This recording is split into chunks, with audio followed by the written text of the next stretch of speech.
నమస్తే అంకమరావు గారు. నమస్తే కిషోర్. అంకమరావు గారు, ఈరోజు మనం మాట్లాడాల్సినటువంటి ముఖ్యమైన అంశం ఏంటంటే ఆ నిన్న మంగళగిరి నియోజకవర్గంలో మంగళగిరి శాసనసభ్యుడి హోదాలు అంటే కాసేపు మంత్రి అనేటటువంటి అంశాన్ని కాసేపు పక్కన పెట్టి ఆ స్థానిక శాసనసభ్యుడి హోదాలో ఇచ్చిన మాట ప్రకారం 1500 మందికి ఇళ్ల పట్టాలు పంపిణీ చేశాడు నారా లోకేష్. అంటే ఇది రెండో దఫా. మొదటి దఫా కూడా దాదాపుగా ఆ స్థాయిలోనే కాస్త అటు ఇటుగాను ఇళ్ల పట్టాలు పంపిణీ చేసినట్టున్నాడు. ఇది రెండో దఫా ఇళ్ల పట్టాల పంపిణీ. బహుశా మరి మూడో దఫా నాలుగో దఫా కూడా చేస్తాడో తెలియదు కానీ నిజంగా చాలా భేదాబిక్కి కొన్ని దశాబ్దాలుగా ఆ ప్రాంతంలో నివాసం ఉంటూ కనీస మాత్రంగా కూడా సౌకర్యాలు లేక ఏదో అద్దెళ్లలో బతుకుతూ ఉన్న కొద్దిపాటి స్థలంలో ఒక్కోసారి కూలి గుడి చేసుకోను అలా బతుకుతున్న వాళ్ళు, లేదంటే అసలు ఏమాత్రం ఆదరణ అవకాశం లేనటువంటి వాళ్ళకి ఇళ్ల పట్టాల పంపిణీ అనేది నిజంగా చాలా మంచి ఆలోచన. వాళ్ళ కళ్ళలో కనిపించినటువంటి ఆనందం కూడా, అంటే కుల మతాలకు అతీతంగా కొంతమంది ముస్లింలు కూడా ఉన్నారు, వాళ్ళ కనీసం తెలుగు మాట్లాడటం కూడా రావట్లే. అలాంటి వాళ్ళకు కూడా వాళ్ళు కృతజ్ఞతలు తెలియజేస్తూ ఆ బుర్ఖాలోనే వచ్చి మీడియా ముందు మాట్లాడుతూ కృతజ్ఞత తెలియజేస్తున్న విధానం, వాళ్ళు కూడా మా లోకేష్ ఇక మీదట మేము కడుపులో పెట్టుకుని చూసుకుంటాం, ఇక మాకు శాశ్వతంగా ఈయనే కావాలి అనేటటువంటి విధంగా వాళ్ళు భావోద్వేగంతో మాట్లాడినటువంటి మాటలు కూడా చర్చనీయాంశం అవుతుంది. అయితే దీని మీద పెద్దగా ప్రచారం అయితే జరగలే మీడియాలో. మిగతా హాట్ అంశాలు, మసాలా అంశాలు తప్ప పెద్దగా చర్చ ప్రచారం జరిగిన సందర్భం కూడా కనిపిస్తుంది. ఏమంటారు, మీ అభిప్రాయం ఏంటి? నారా లోకేష్ మంగళగిరిలో శాశ్వత ఎమ్మెల్యే అయిపోయినట్టేనా? ఇక్కడ గమనించుకోవాల్సిన అంశం ఏంటంటే, నారా లోకేష్ గారు చేస్తున్నటువంటి, మీరు అన్నట్టు ఇది రెండో పర్యాయం. నాకు తెలిసి ఈ మిగిలిన 2-3 సంవత్సరాలలో ఒక్క నిరుపేదకు కూడా ఇళ్ల స్థలం లేని నిరుపేద ఉండడనే అభిప్రాయం అయితే నాకు వ్యక్తం అవుతుంది. కారణం ఏంటంటే, అతను పట్టుదలగా ఈరోజు చేస్తున్న విధానం చూస్తున్న తర్వాత అందరికీ అయితే న్యాయం జరిగిద్ది.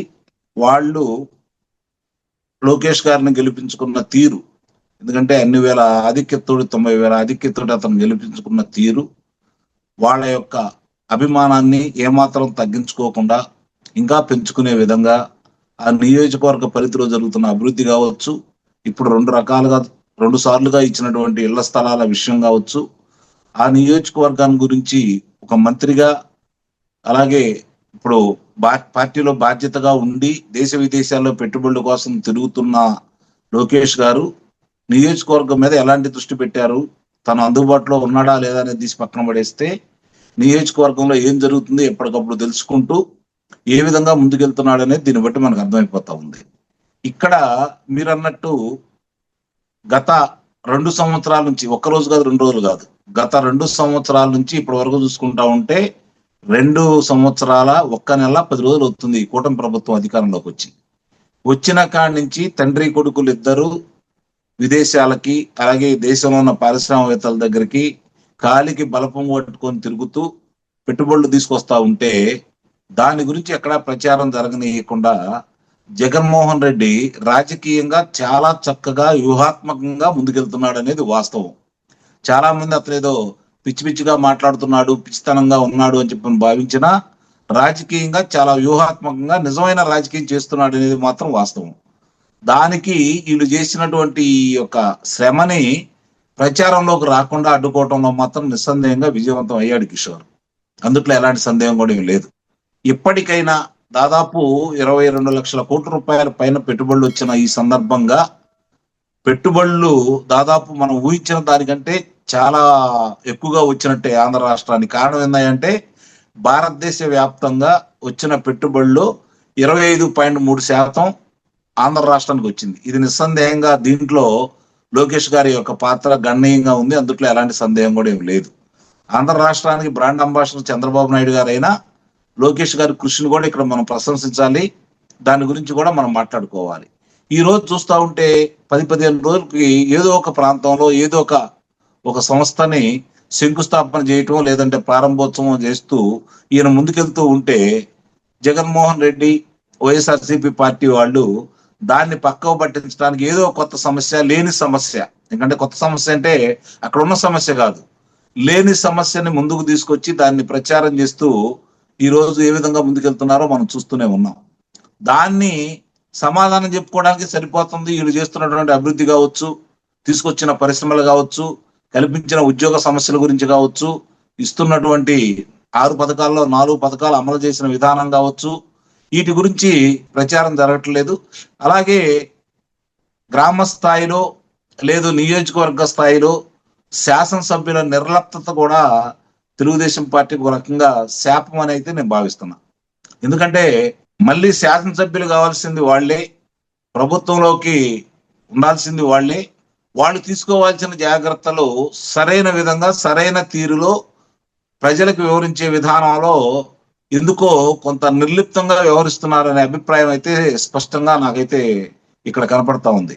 కారణం ఏంటంటే ఈరోజు 1983 నుంచి 1989 వరకు, 1994 నుంచి 2004 వరకు, 2014 నుంచి 2019 వరకు తెలుగుదేశం ప్రభుత్వం అధికారంలో ఉండగా ఆ గ్రామానికి కానీ వ్యక్తులకు కానీ జరిగినటువంటి మంచి ఏంటి, ప్రయోజనాలు ఏంటి, ఎంతమంది లబ్ధి పొందారు, ఆ గ్రామాల్లో ఏ ఏ ప్రభుత్వానికి సంబంధించినవి కావచ్చు, లేదంటే గ్రామానికి సంబంధించిన అభివృద్ధి విషయంలో కావచ్చు, ఏ విధమైనటువంటి కార్యక్రమాలు జరిగినాయి అనే విషయాన్ని ఈ రోజు చెప్పే క్రమం కనుక వీళ్ళు తీసుకుంటే, ముఖ్యంగా ఇప్పుడు 2024 జూన్ 12వ తారీఖు నుంచి ఇప్పటి వరకు జరిగినటువంటి అభివృద్ధి గురించి, తీసుకొస్తున్నటువంటి పరిశ్రమల గురించి, కలిగినటువంటి ఉద్యోగ కల్పన గురించి, అలాగే అంబేద్కర్ విదేశీ విద్యా విధానంలో ఎంతమంది లబ్ధిదారులు అయ్యారు, మరి వీళ్ళు స్కిల్ డెవలప్మెంట్ ద్వారా ఎంతమంది లబ్ధిదారులు అయ్యారు,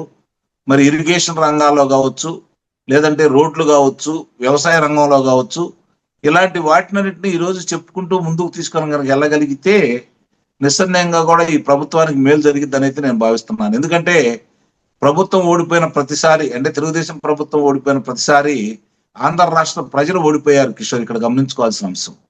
ఎందుకంటే పార్టీ ఓడిపోలేదు, ఆంధ్ర రాష్ట్ర ప్రజలు ఓడిపోయారు. ఆంధ్ర రాష్ట్ర ప్రజలైతే నష్టపోయారు.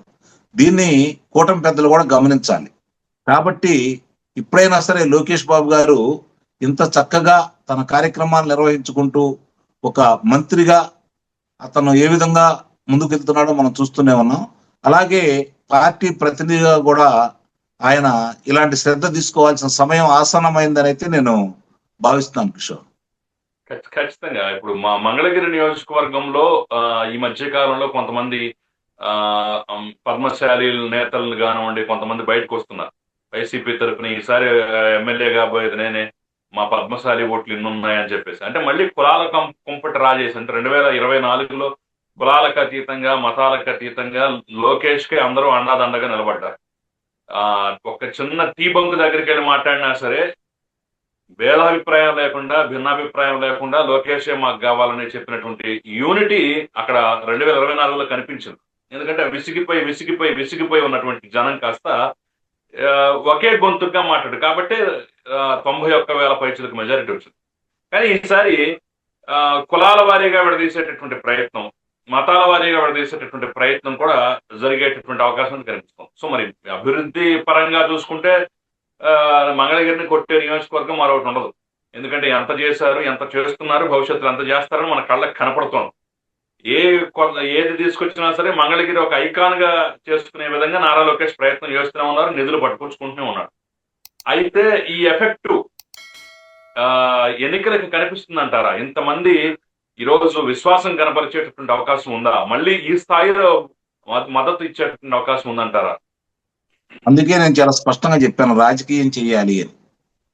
అభివృద్ధి కాదా అది, ఆ ఫలాలు నిజంగా ఎవరెవరికి అందుతున్నాయి, ఏ గ్రామంలో లేకపోతే ఏ వార్డులో ఎవరెవరికి అందుతున్నాయి, ఏం జరిగింది, 2019 నుంచి 2024 వరకు నియోజక పరిస్థితి ఏంటి, 2024 నుంచి మంగళగిరి నియోజకవర్గం పరిస్థితి ఏంటి అనే దాని మీద కూడా దృష్టి పెట్టాల్సిన ఆవశ్యకత అయితే ఉంది. మామూలుగా కులాల పనిచేస్తాయని నేను అనుకోవట్లేదు. నిజంగా కులం పనిచేస్తే లోకేష్ గారు అక్కడ గెలవకూడదు, ఇది గమనించుకోవాలి. కులాలు పనిచేస్తాయని నేను అనుకోవట్లేదు. కాకపోతే ఏంటంటే ప్రజలు ఇచ్చినటువంటి ఈ అద్భుత విజయాన్ని నిలబెట్టుకోవాల్సిన బాధ్యత అయితే లోకేష్ గారి మీద, అలాగే చంద్రబాబు నాయుడు గారి మీద, పవన్ కళ్యాణ్ గారి మీద నిస్సందేహంగా అయితే ఉంది. ప్రస్తుతానికైతే మీరు అన్నట్టు అక్కడక్కడ చిన్న చిన్న అపశృతులు అయితే ఉన్నమాట కూడా వాస్తవమే.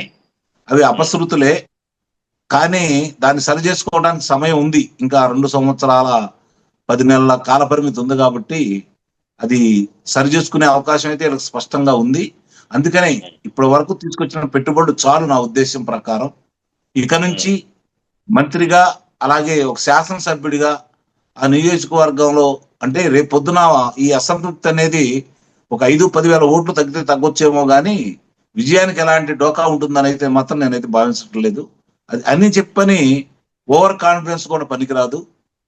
ఎందుకంటే చూసాం మనం 2014 నుంచి 2019 వరకు తెలుగుదేశం పార్టీ ప్రభుత్వం ఏం చేయలేదని చెప్పని 2019లో ఓడించారు ఇదే రాష్ట్ర ప్రజలు, ఇదే మంగళగిరి నియోజకవర్గం, ఇదే లోకేష్ గారిని ఓడించిన సంగతి కూడా మనం మర్చిపోవద్దు. కారణం ఏంటంటే చేసింది చెప్పుకోలేకపోవడం కూడా ఒక పెద్ద మైనస్సే. దాన్ని చెప్పుకోవాలి. ఎక్కడ ఏం జరుగుతున్నాయి, ఏకగ్రీవంగా నిన్ను ఆమోదించిన ప్రజలు ఈ రోజు నిరసన గళాలు ఎందుకు వ్యక్తం చేస్తున్నారు అనే దాని మీద కూడా దృష్టి పెట్టాల్సిన బాధ్యత అయితే లోకేష్ గారి మీద ఉంది. ఇది ఒక మంగళగిరి నియోజకవర్గానికి పరిమితం కాలేదు, మిగిలిన 164 నియోజకవర్గాల్లో కూడా ఇదే అభిప్రాయం వ్యక్తమవుతా ఉంది. కొన్ని నియోజకవర్గాల్లో తప్ప నిజంగానే చాలా అద్భుతంగా పనిచేస్తున్నారు కొన్ని నియోజకవర్గాల శాసనసభ్యులు, ప్రజలకు అందుబాటులో ఉంటూ వాళ్ళ యొక్క విషయాలని పార్టీ శ్రేణులను కూడా శ్రద్ధగా చూసుకుంటూ వాళ్ళు ముందుకెళ్తున్నారు. వీళ్ళు కూడా అదే విధంగా అంటే ఇప్పుడు మంత్రిగా పార్టీ నాయకుడిగా ఎక్కువ సమయం కేటాయించలేకపోవచ్చు, కానీ కనీసం ఇలాంటి అంటే ఎందుకు ఇట్లా వినపడుతున్నాయి అనే దాని మీద దృష్టి పెట్టుకొని దాన్ని సరి చేసుకోవాల్సిన బాధ్యత అయితే అతని మీద ఉందని అయితే నేను భావిస్తున్నాను.